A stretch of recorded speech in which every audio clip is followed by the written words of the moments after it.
Adam dan Hawa. Siapa sih yang nggak kenal nama itu? Kisah mereka bisa dibilang jadi fondasi buat 3 agama besar di dunia. Tapi, pernah nggak kepikiran kalau Hawa yang kita kenal di tradisi Kristen, itu ternyata beda banget sama Hawa di tradisi Yahudi, dan beda lagi di tradisi Islam? Nah, yuk kita coba lihat bareng-bareng gimana satu cerita bisa punya banyak banget wajah. Nah, ini dia pertanyaan kuncinya. Kebanyakan dari kita kan mikirnya ceritanya ya cuma satu, yaitu aja. Padahal, di balik cerita yang kita anggap standar itu, ada tafsiran-tafsiran lain, bahkan ada tokoh-tokoh lain yang bisa mengubah segalanya. Serius. Jadi, kita bakal jalan-jalan sedikit nih melintasi 3 tradisi besar Abrahamik. Kita bakal lihat gimana masing-masing agama ini memandang Hawa. Dan lewat sosok Hawa ini, kita sebenarnya diajak ngobrolin sesuatu yang jauh lebih besar. Soal dosa, soal tanggung jawab, dan soal, ya apa sih artinya jadi manusia? Oke, kita mulai dari yang pertama, kekristenan. Nah, di sini cerita Hawa itu nggak bisa dilepaskan dari satu konsep teologi yang, wah, kuat banget dan dampaknya kemana-mana. Namanya dosa asal. Ceritanya, kan seperti yang kita banyak tahu, ada di kitab Kejadian. Adam diciptakan duluan, terus Hawa dari tulang rusuknya. Nah, detail ini penting loh dalam penafsiran tradisional, sering dianggap sebagai dasar hierarki gitu. Intinya, mereka hidup di Taman Eden yang sempurna, dan cuma ada satu aja aturannya. Dan disinilah momen krusialnya. Momen yang mengubah segalanya. Seekor ular yang sering diidentikan sama iblis, ngebujuk Hawa. Dia makan buah terlarang itu, terus dikasih ke Adam. Satu tindakan ini, cuma satu tindakan ketidaktaatan ini, dalam teologi Kristen punya akibat yang abadi buat kita semua, seluruh umat manusia. Nah, akibatnya, itu melahirkan konsep yang sangat khas Kristen, dosa asal. Konsep ini dipopulerkan sama teolog kayak Santo Agustinus. Idenya gini, kejatuhan Adam dan Hawa itu kayak ngecap atau menodai seluruh umat manusia. Jadi, ini bukan lagi soal salah mereka berdua aja, tapi jadi semacam noda yang kita semua warisi dari lahir. Kebayang nggak? Nah, yang menarik banget nih, khususnya di tradisi Katolik, ada semacam cerminan teologis. Maria, ibunya Yesus, sering disebut Hawa yang baru. Simetrisnya tuh keren banget.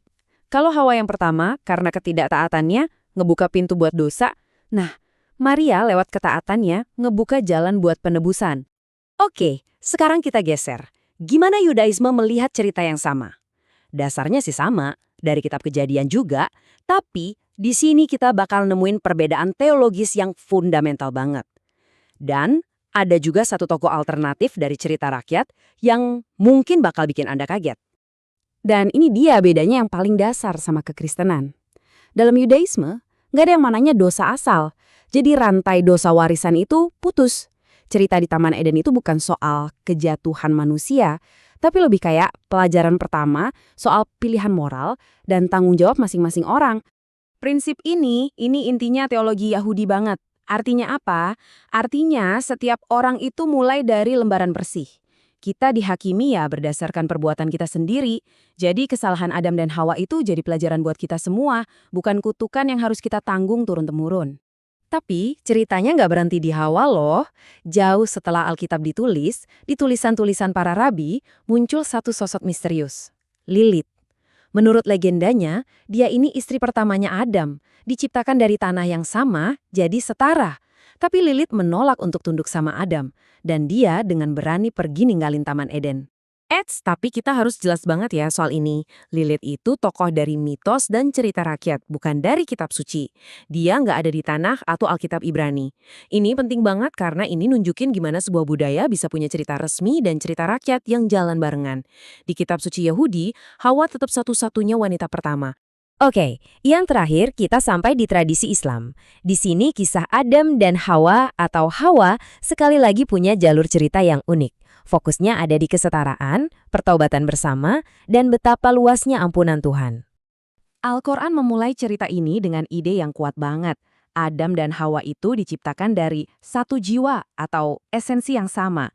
Jadi ini bukan lagi cerita soal tulang rusuk, tapi soal asal-usul yang setara. Bagi banyak penafsir, ini tuh penegasan bahwa pria dan wanita itu pada dasarnya setara dari awal banget. Nah, dalam cerita versi Islam, godaan itu datang dari iblis ke mereka berdua. Barengan. Yang paling penting, mereka berdua salah, mereka berdua langsung sadar, dan mereka berdua langsung minta ampun. Jadi tanggung jawab dan tobatnya itu bareng-bareng. Sama seperti Yudaisme, Islam juga dengan tegas menolak konsep dosa asal. Tuhan kan sudah mengampuni Adam dan Hawa, jadi ya udah, ceritanya selesai di situ. Nggak ada dosa yang diwariskan. Artinya, dalam pandangan Islam, setiap bayi yang lahir itu suci, kayak lembaran kertas kosong, siap untuk nulis ceritanya sendiri. Oke, kita udah jalan-jalan ke 3 dunia yang beda-beda ya. Sekarang, coba kita mundur sedikit dan lihat gambaran besarnya. Kalau kita jejerin ketiga cerita ini, kita bakal lihat pola yang menarik banget. Tabel ini ngerangkum perbedaannya dengan jelas banget. Coba lihat baris penciptaan, dari tulang rusuk jadi satu jiwa. Beda kan? Terus lihat baris kesalahan, dari yang tadinya fokus ke Hawa, jadi tanggung jawab bersama. Dan yang paling penting, lihat baris konsekuensi. Dari dosa asal yang diwariskan, jadi pilihan pribadi atau pengampunan yang tuntas. Jauh banget bedanya. Nah, grafik ini ngebantu kita ngelihat visualisasi soal siapa sih yang salah. Kelihatan kan, gimana penafsiran tradisional Kristen secara historis itu ngasih beban kesalahan yang lebih besar ke Hawa. Beda banget sama Yudaisme dan Islam yang membagi tanggung jawabnya secara merata. Dan ini bukan cuma soal teologi loh. Ini adalah ide yang udah ngebentuk cara pandang budaya kita selama ribuan tahun. Terus setelah tahu ini semua, apa gunanya? Kenapa kita harus peduli sama cerita kuno kayak gini? Jawabannya, karena cerita ini nggak cuma diam di masa lalu. Gema dari Taman Eden itu masih kedengeran sampai sekarang. Di ruang pengadilan, di perdebatan soal peran gender, bahkan di cara kita ngeliat diri kita sendiri. Jadi intinya gini, cerita-cerita ini tuh kayak cetak biru budaya kita.